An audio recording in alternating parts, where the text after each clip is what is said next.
മുഖ്യമന്ത്രിയുടെ അറിവും മുഖ്യമന്ത്രിയുടെ സമ്മതവും ഇല്ലാതെ ഇത്തരം ഒരു തീരുമാനം ബാർ ഉടമകളുടെ അസോസിയേഷന് നൽകാനിടയില്ല.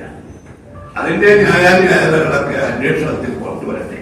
പക്ഷെ ഇതേക്കുറിച്ച് UDF ഇന്ന് കൂടിയ യോഗം ഞങ്ങൾ ആവശ്യപ്പെടുന്നത് ഒരു ജുഡീഷ്യൽ അന്വേഷണം വേണം.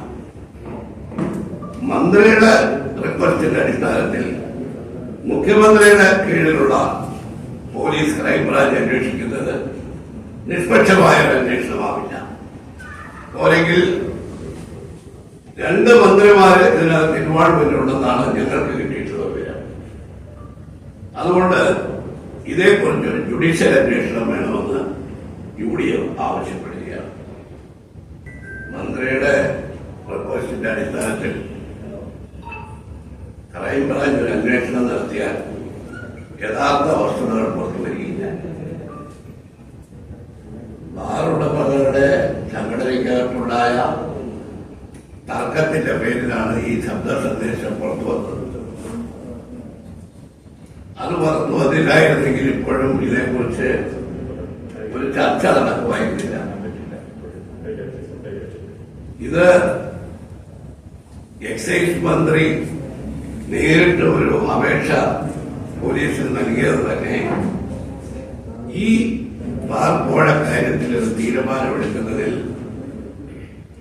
വളരെയധികം സ്വാധീനം ചെലുത്തിയ ടൂറിസം മന്ത്രിയെ ഇതിൽ നിന്ന് രക്ഷിക്കാൻ വേണ്ടിയാണ്. ടൂറിസം മന്ത്രിയും എക്സൈസ് മന്ത്രിയും മുഖ്യമന്ത്രിയുടെ അറിവും സമ്മതവും ഇല്ലാതെ ബാർ ഉടമകളുടെ അസോസിയേഷൻ ഇങ്ങനെ ഒരു ഉറപ്പ് നൽകുമെന്ന് ആരും വിചാരിക്കുന്നില്ല.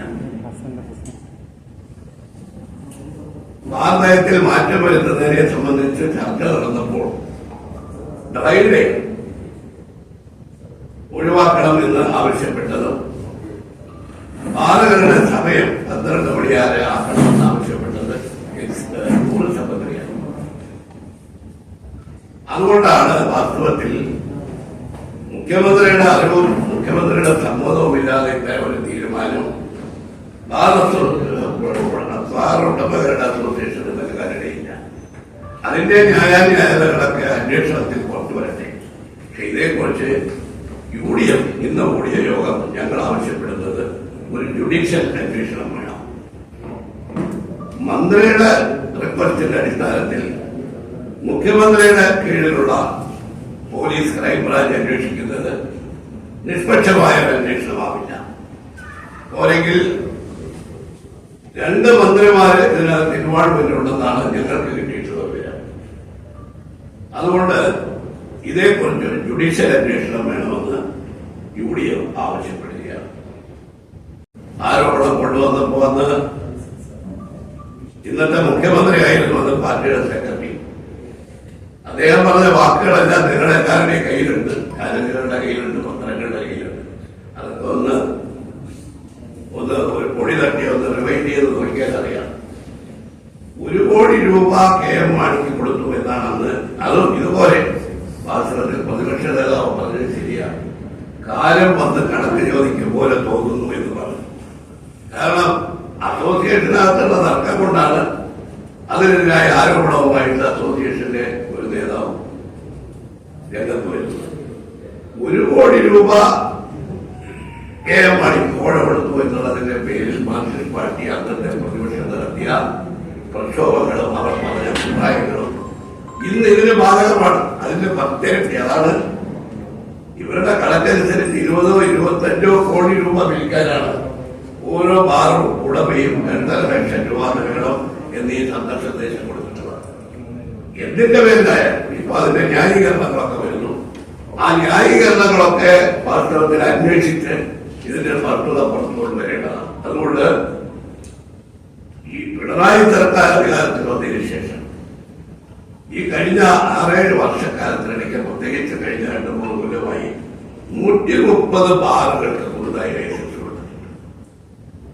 KM മാണിയുടെ കാലത്ത് പറഞ്ഞ പഞ്ചനക്ഷത്ര ഹോട്ടലുകളിൽ ബാറുകൾ അനുവദിക്കാനാണ് 5 കോടി രൂപ അഴിമതി നടത്തിയതെന്നാണ് അന്നത്തെ പ്രതിപക്ഷം ആരോപിച്ചത്.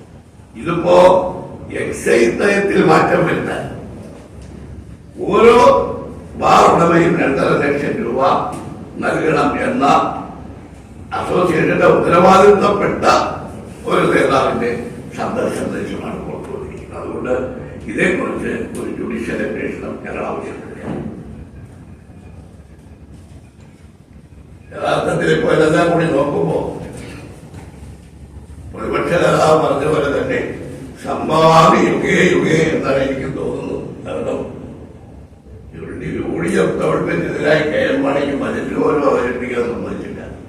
അദ്ദേഹത്തെ വധിക്കാനുള്ള ശ്രമമാണ് നിയമസഭയിൽ നടന്നത്. അതെല്ലാം 1 കോടി അഴിമതി നടത്തിയെന്നതിന്റെ പേരിലാണെങ്കിൽ ഈ 20 കോടി അഴിമതിക്ക് കളമൊരുക്കിയ ഈ ആരോപണത്തെ കുറിച്ച് ഞങ്ങളുടെ മന്ത്രിമാരെ വധിക്കാനോ അവരെ ദ്രോഹിക്കാനോ അല്ല. പക്ഷെ ഇത് KPCC പ്രസിഡന്റ് ആവശ്യപ്പെട്ടത് ഒന്നുകൂടി അനുബന്ധമായി UDF യോഗം അതൊന്നുകൂടി അനുബന്ധമായി ചേർക്കുകയാണ്. എക്സൈസ് മന്ത്രിയും ടൂറിസം മന്ത്രിയും രാജിവെച്ച് ഒരു ജുഡീഷ്യൽ അന്വേഷണം നടത്തണം എന്നുള്ളതാണ് ഞങ്ങളുടെ ആവശ്യം.